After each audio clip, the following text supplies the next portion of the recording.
the BDA obviously became aware that primary care was an area where dietitians would be needed to supplement the GP workforce. And we had some money from Health Education England, so we've been able to commission a research project from Plymouth University to enable us to develop more toolkits and things to help our members move into primary care. But it was very important for us that that was based on solid research. So I'm going to hand over now to Avril, who's going to talk about the project that was undertaken and give us a preview of some of the results prior to the publication. Thank you very much, Avril. Thank you, Judy. I'm just going to share my screen.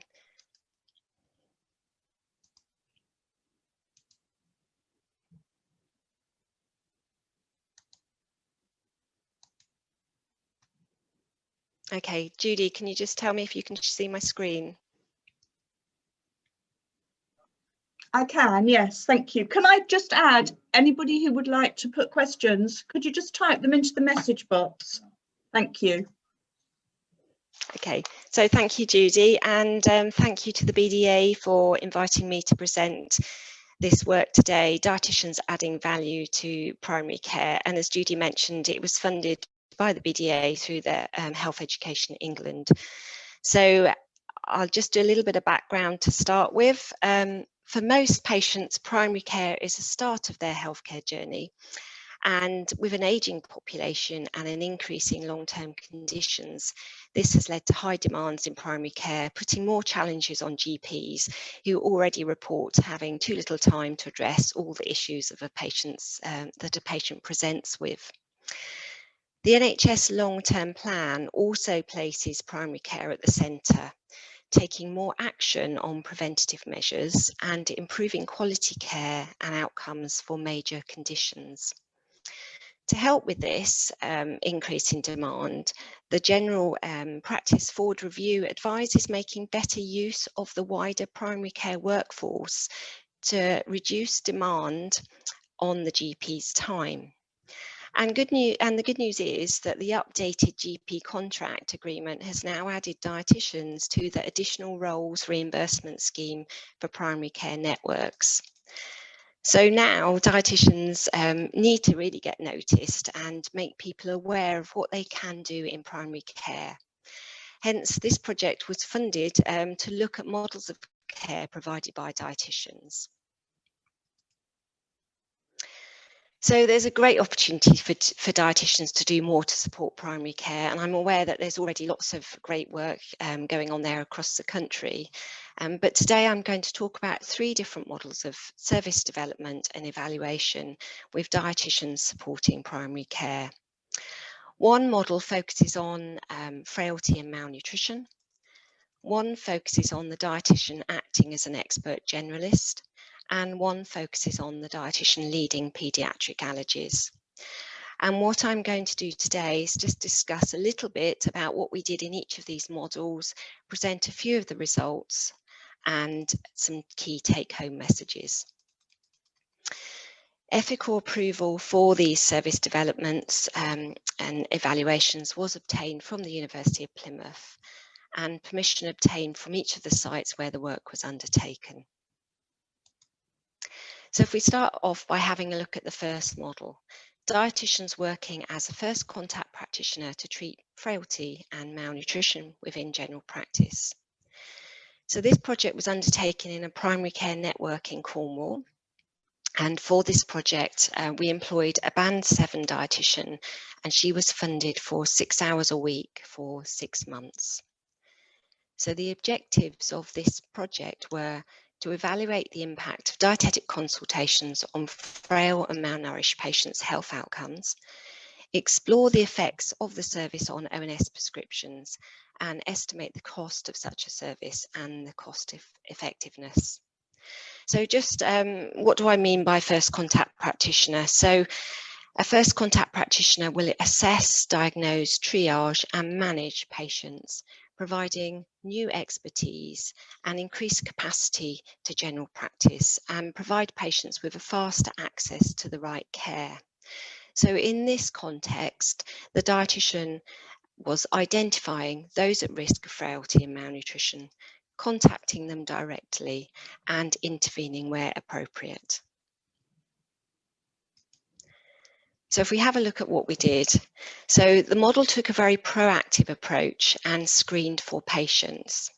So what we did was we used System 1 Health Informatics to screen for patients over 65 years of age, not in a care home, and those with what we considered a moderate frailty risk. So we looked at the electronic frailty index on the system and pulled out those with a frailty index with 0.25 to 0.36.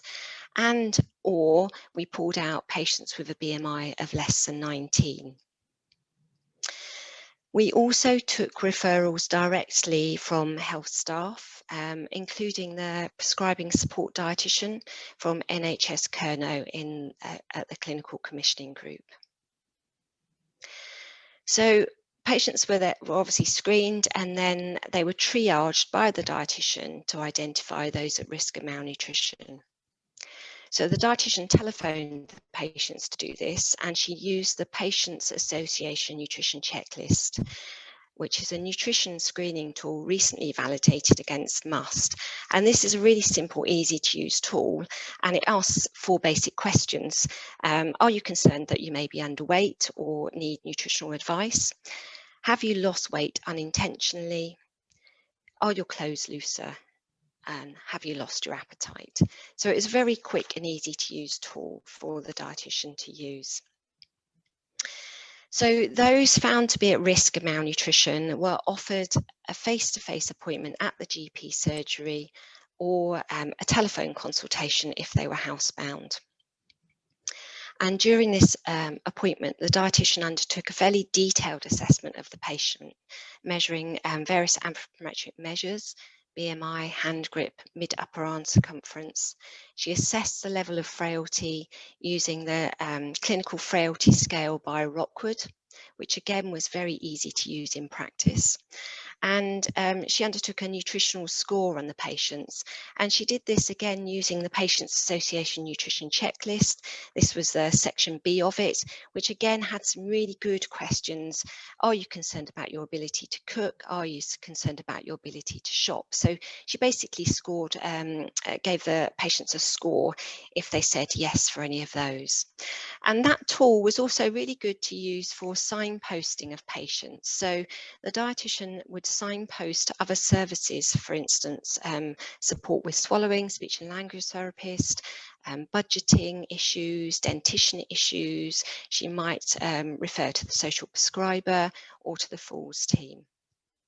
So as dietitians, obviously we undertake a thorough diet history, and the dietitian did that and produced personalised dietary advice and co-developed care plans with supporting written information. The patients were then invited to a review follow-up appointment to evaluate the progress based on their initial assessment. And this appointment was about sort of 6 to 8 weeks later. Okay, so let's have a look at some of the results. So in total, the dietitian triaged 189 patients, and from those patients, 75% were considered to be at risk of malnutrition. So a really high number of the patients that she saw. From those 142 patients at risk of malnutrition, the dietitian saw 63 for initial consultation and follow-up within the 6 months of this project. 15 declined, even though they were considered to be at risk of malnutrition. 4 didn't turn up, 2 were admitted to hospital, and 58 weren't able to be seen within the time frame of this project. The patients that she did see were complex older patients with multiple long-term conditions, including frailty and malnutrition. 50% of the patients had cardiovascular disease, a third of the patients had COPD, some of the patients had diabetes, renal failure, cancer, osteoporosis, liver disease. So quite complex patients, with 4 of them being at high risk of refeeding.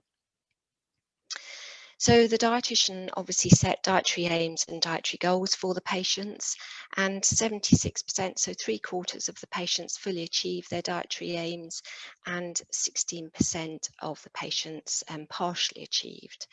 5 of the patients didn't achieve their dietary aims, and the reasons for that were, unfortunately, 1 patient died, 1 patient had dementia, 1 patient was at end of life care, and 2 patients' medical conditions deteriorated. So these were the outcomes that we collected, and the ones in blue are the ones that we actually collected, and I'll talk about the ones in black in a minute. So this is just a snapshot of the results. We found that BMI significantly increased. We found that grip strength significantly increased.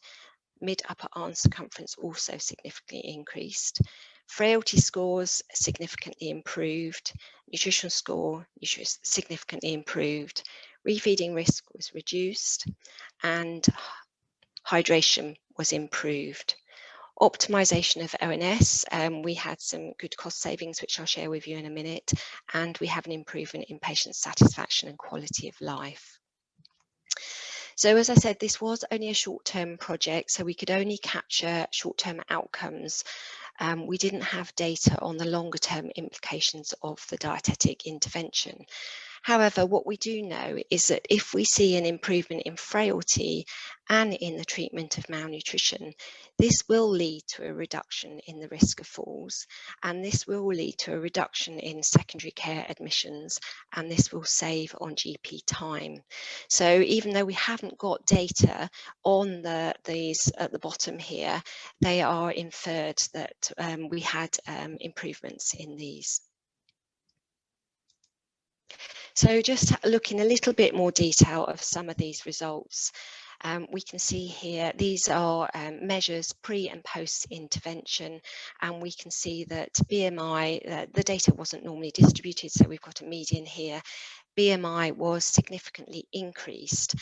Even though BMI was statistically significant and had a medium size effect, the result here isn't clinically significant. However, from the 54 patients that we did have weights for, it was noticed that 31 actually gained weight. If we look at the grip strengths here, again, we've got significant differences here that they've both increased. And what is really nice to see for us to note here is that we know that a reduction in mortality risk has been found for every 1 kilogram increase in hand grip strength. And both right and left mean differences in hand grip strengths were found to have exceeded this, suggesting an improved clinical outcome and lower mortality risk after the dietetic consultations.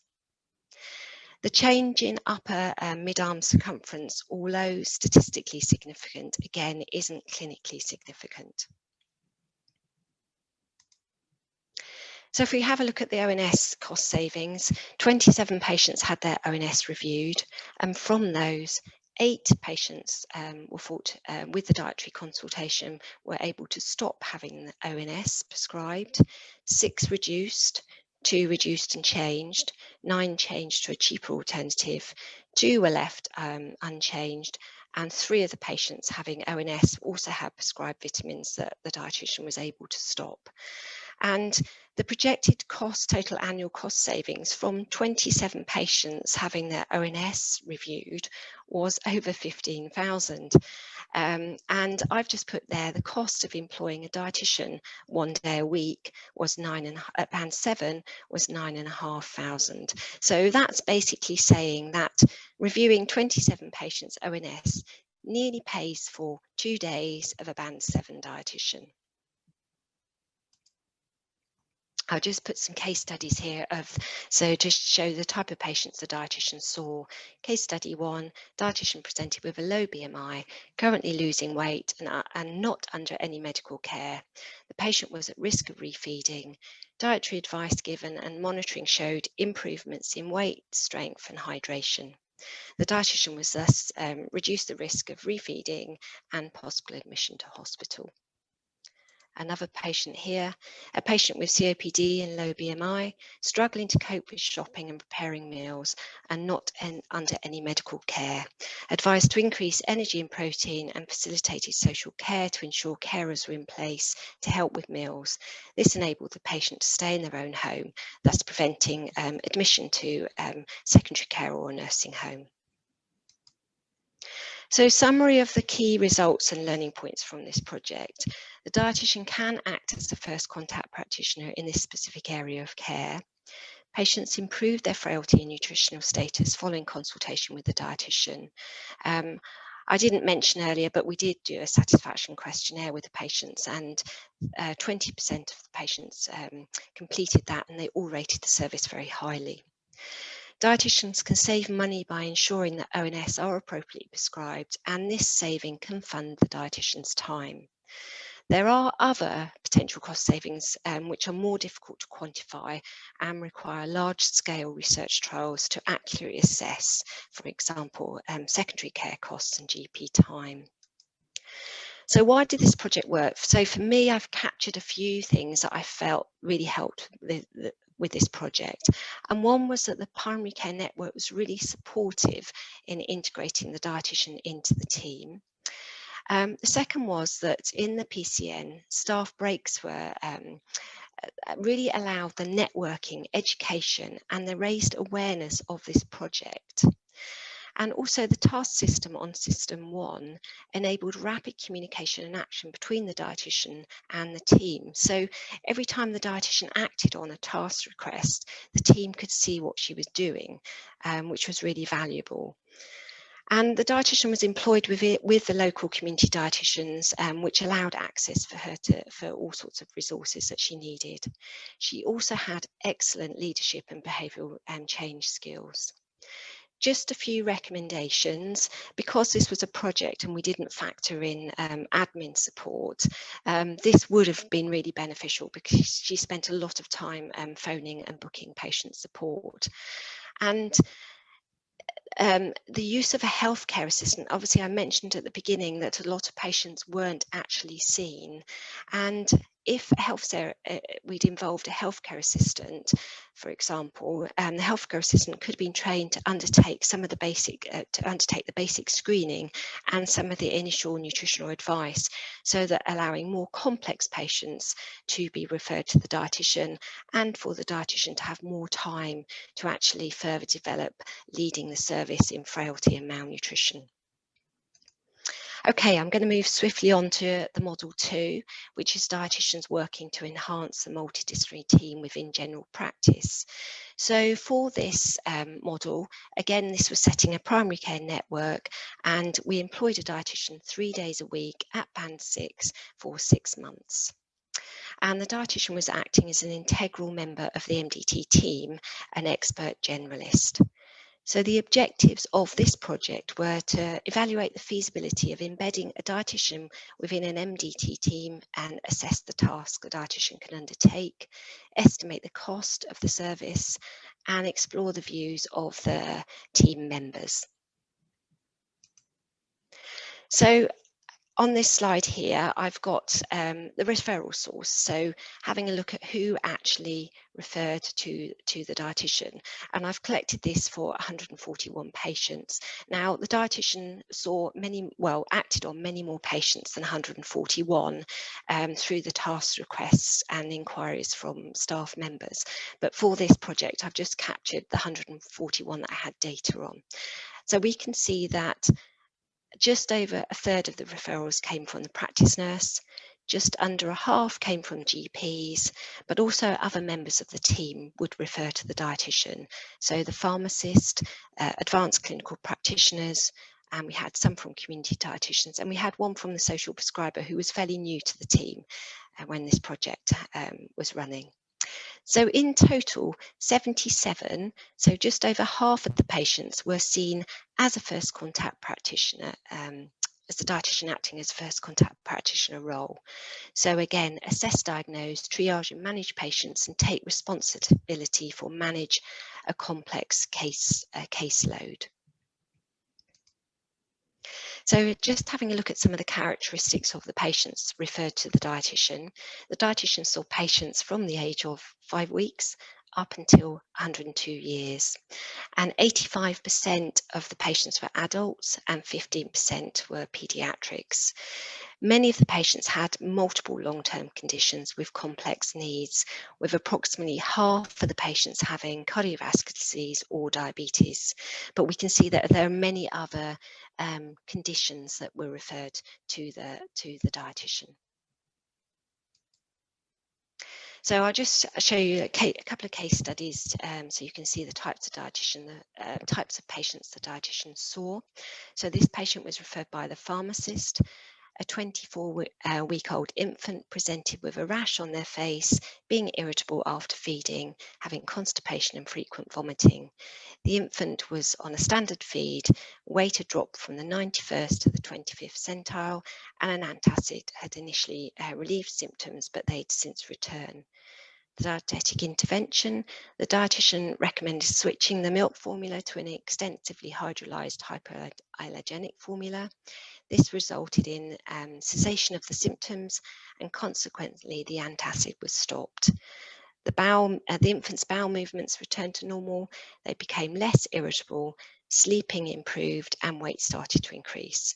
The dietitian then provided advice on weaning and the reintroduction of milk at the age of 1 year. So the outcomes from this particular patient were GP time was saved, the antacid prescription cost was saved money, and the infant was thriving and mum was happy. Another patient here, again referred from the pharmacist, a 53-year-old woman presented with weight regain following bariatric surgery 18 years ago. Post-surgery, she had achieved a target weight of 57 kilos. 8 years ago, she had been prescribed ONS, and this hadn't been reviewed since. Her self-reported weight was now 88 kilos. So the dietetic intervention, the diet history revealed adequate energy and protein intake without the need for ONS. So the dietitian advised stopping the ONS and instead starting a multivitamin and mineral due to the risk of micronutrient deficiencies following bariatric surgery. So the outcomes for this case were weight gain stopped and the patient was aiming for gradual weight loss, and the prescription change saved £58 a month. So I mentioned that a lot of the patients, 50% of the patients had diabetes, and we learned quite a lot of lessons from that. So all newly diagnosed patients were offered structured education groups, and however, some patients didn't want to attend a structured education group, and some had to wait a very long time. So the dietitian enabled earlier consultations for patients unwilling or unable to wait for group sessions, thus providing a significantly better quality service. Dietary reviews were currently offered by the practice nurse. Therefore, the practice nurse had taken on a role in diabetes nutrition education, but with little support and training. Hence, the patients received very little dietary advice.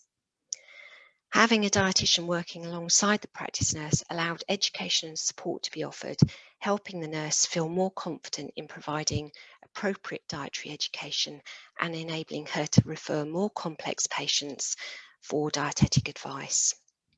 This worked well with the dietitian setting up diabetic clinic slots for the nurse to refer directly into.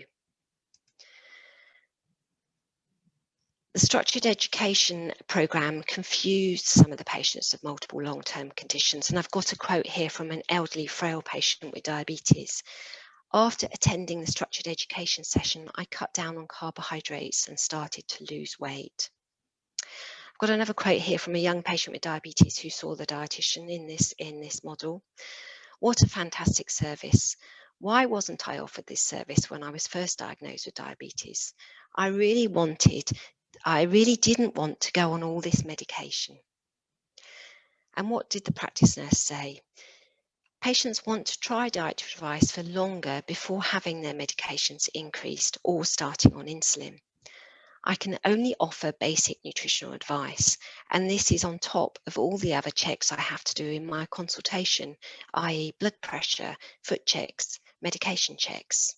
So this, having the dietitian working alongside the practice nurse, really helped the quality service for patients with diabetes. So as part of this project, we also undertook a focus group with the primary care network team to get their views towards the end of the 6 months. So I've got a few snapshots here of quotes from some of the team members. So I'll start off with some quotes from the GPs. Patients were seen quicker rather than waiting weeks for a community dietetic referral. I don't know a lot about nutrition, and I have learnt a lot from the dietitian. A specialist in nutrition allows for patient-centred care and patients to be correctly managed. Some quotes from the advanced clinical practitioners. The task scheme has worked really well, integrating the dietitian within the practice and highlighting her skill set, allowing the filtering of knowledge and specialist skills to the rest of the team. Another one here. Impromptu teaching to GPs and MDT has provided staff with more confidence to advise and signpost. Okay, so we've got some comments from the pharmacist now. I used to follow the default pathways as much as possible, but now I have a clinician that supports educationally, takes ownership and does it better. I thought that was really nice. The pharmacy technician. The dietitian has reduced pharmacy time for prescriptions such as infant formula and ONS. And what did the dietitian have to say? I've had the privilege to work with patients with many complex long-term conditions. My conversations focus on what people would like to achieve, their barriers, future aspirations, and the steps to achieving them. We also interviewed 4 patients as well as undertaking the focus group. And I've just got a few snapshots of what the patients said. So participant 1, I felt safe and understood. Participant 2, the dietitian was kind and respectful, which made it easy to talk about issues. Participant 3, the dietitian worked with me rather than at me. Participant 4, she made it simple, which made me confident that I could do it. Okay, some really nice feedback from the patients.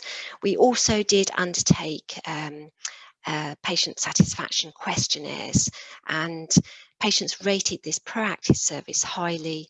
They stated that they could raise concerns about their health, were listened to, felt that they were involved in decisions about treatment and care goals, and felt supported to achieve those goals. So just a summary of the results and key learning points from this project. Dietitians can act as an expert generalist and be an integral member of the MDT team. A range of professionals within primary care will refer to the dietitian. Dietitians can treat and advise patients with a wide range of diagnoses, both paediatric and adults. And they have a large role to play in the care of patients with diabetes. They can contribute to education through training staff, as well as seeing more complex patients. Dietitians can save money by ensuring that ONS and other medications are appropriately prescribed and monitored. And I didn't mention it earlier, but the dietitian was involved in a lot of suggesting a lot of medication changes. And this was achieved through the task request. So when the dietitian was working with the diabetic patients, if she suggested a medication change, she could put a task request forward to one of the advanced clinical practitioners who had shadowed and sat in with the dietitian, and they felt confident that she was able to do this, so then they could action that change for her. It's worth noting that the dietitian here was employed 3 days a week, yet at the end of this project, her waiting lists were growing. The more she got embedded within the service, the more patients were referred to her. So this suggests that a dietitian could be employed for more time within this particular setting. So why did this project work? So I've pulled out a few key reasons why I felt this project worked. And the dietitian, I think it was really good that she had all-round experience, including paediatrics. Obviously, if she had a very complex patient in paediatrics, she may refer them back to secondary care, but she was able to manage a lot of paediatric patients referred her way. And again, she had a high level skills in behavioural change. The PCN organised an extensive induction for her, and so the dietitian spent the first 2 weeks actually shadowing the PCN team, sitting in with the GPs, sitting in with the advanced clinical practitioners. Now that really embedded her within the service. She understood what they were doing and she could tell them what she was going to do. She was also allocated a mentor, and I think that was really valuable for her to help her settle in quickly. There was really good communication between the team and the dietitian, and the dietitian was linked and networked with the local community dietitian still, so she still had her CPD and access to resources. A few recommendations. Again, because this was a project, we hadn't factored in administration support, and the dietitian did spend a lot of time contacting and booking in patients. Towards the end of the project, the PCN did actually agree to start using the booking system and the receptionist to support the dietitian with booking in patients for her, which was really good. It would have been beneficial for the dietitian to have had a prescribing qualification. And also, similar to the previous project, the involvement of healthcare assistants would have been really useful here. So identifying the elements of the role which could have been done by healthcare assistants would have further improved the dietitian's efficiency. If healthcare assistants were trained by the dietitian to undertake some initial nutritional advice, a greater number of patients could have been seen, and the dietitian would have more time again to spend with complex patients and to further develop the service.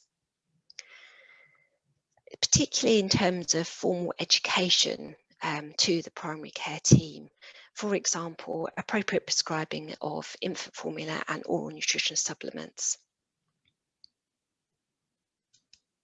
Okay, so I'm just going to move on to the third model that we looked at, and this was dietitians managing paediatric food allergies. So the aims of this model were to evaluate the benefits of a model of care in which paediatric allergy patients were referred directly to the dietitian, so reducing the need for GP and secondary care appointments. Now this model was very different, and what we actually did with this model was we took a service that was already happening, and this was a dietetic-led community paediatric food allergy service in the Nottingham area. Now, this particular service had started to undertake structured and regular training with the children's public health team. And the children's public health team consisted mainly of health visitors and practice nurses. And what this service actually did was it trained the children's public health team to recognise potential cases of food allergy and undertake basic diagnostic assessment before referring directly to the dietitian with little contact from the GP. So this is a service that was already set up. So what we actually did for this model was we collected data from this service and we compared it with a more sort of traditional standard dietetic community care for paediatric allergies. And again, this was an area based in Nottingham.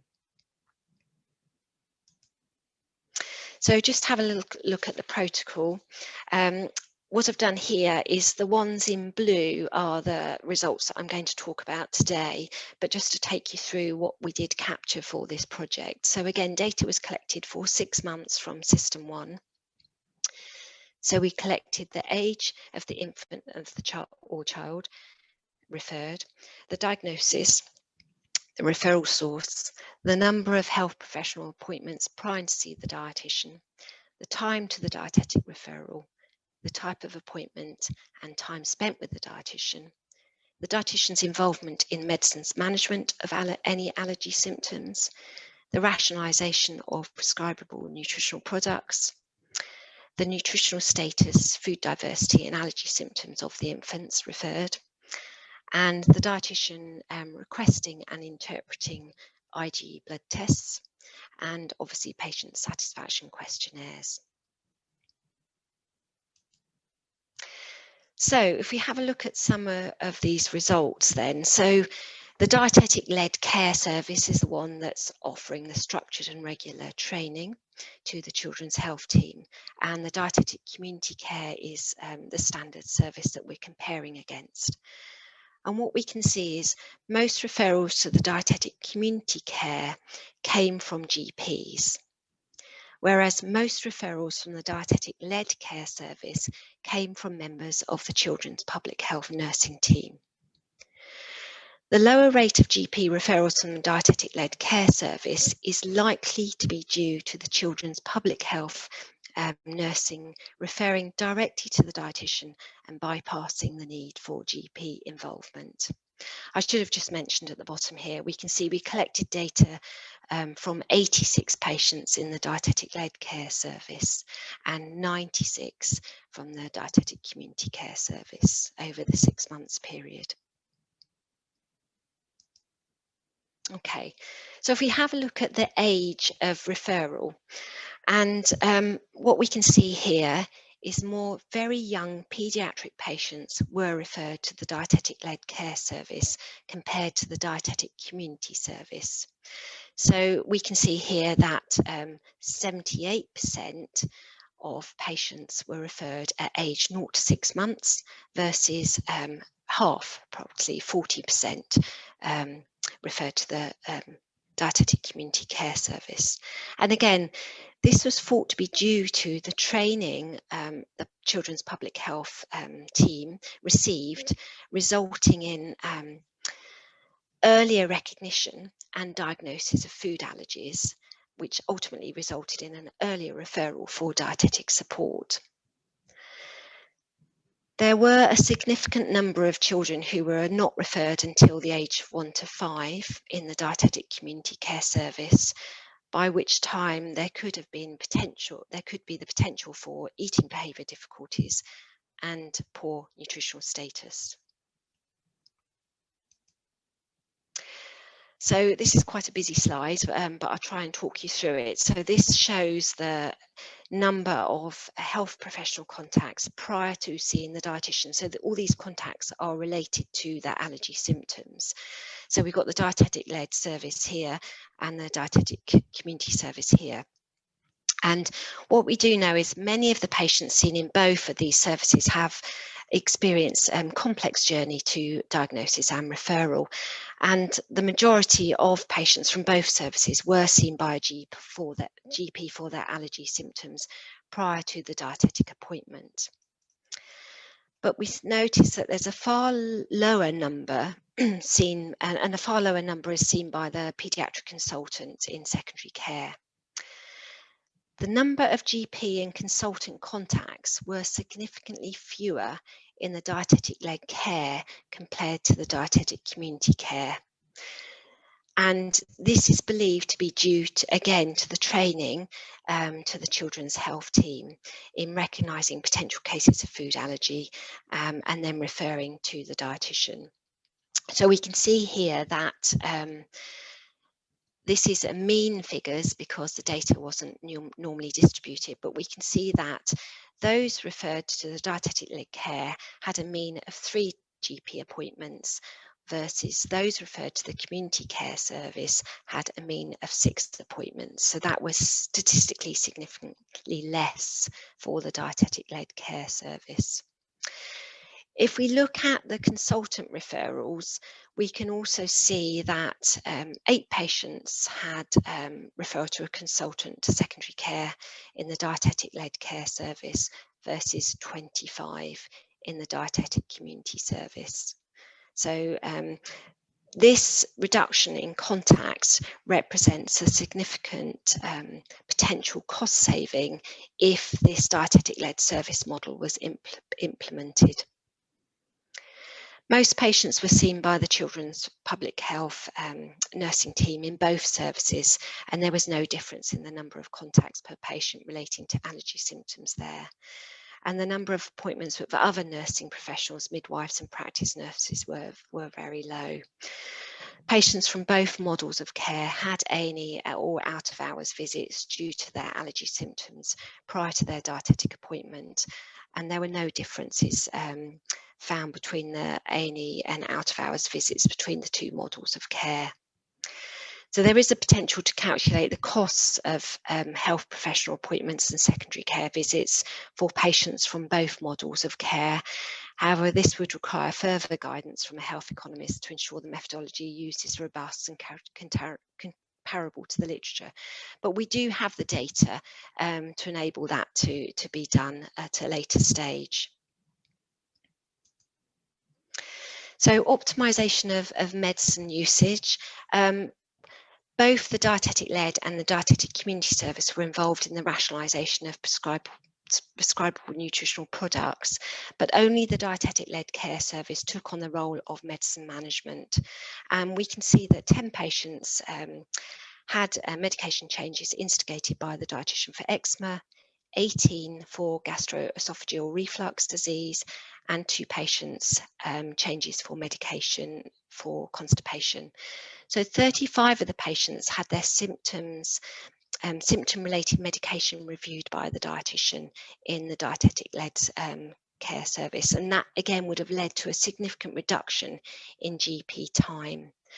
In the dietetic-led care service, there was also, the dietitians also would request IgE-mediated blood tests for IgE-mediated food allergies and interpret the results for the families.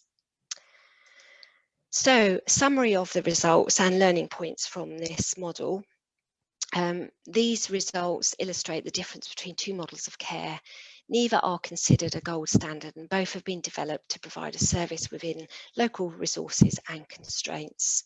The age of the patients on referral is lower in the dietetic-led care service, which could reflect additional time spent training the children's public health nursing staff and mean patients are identified and treated earlier.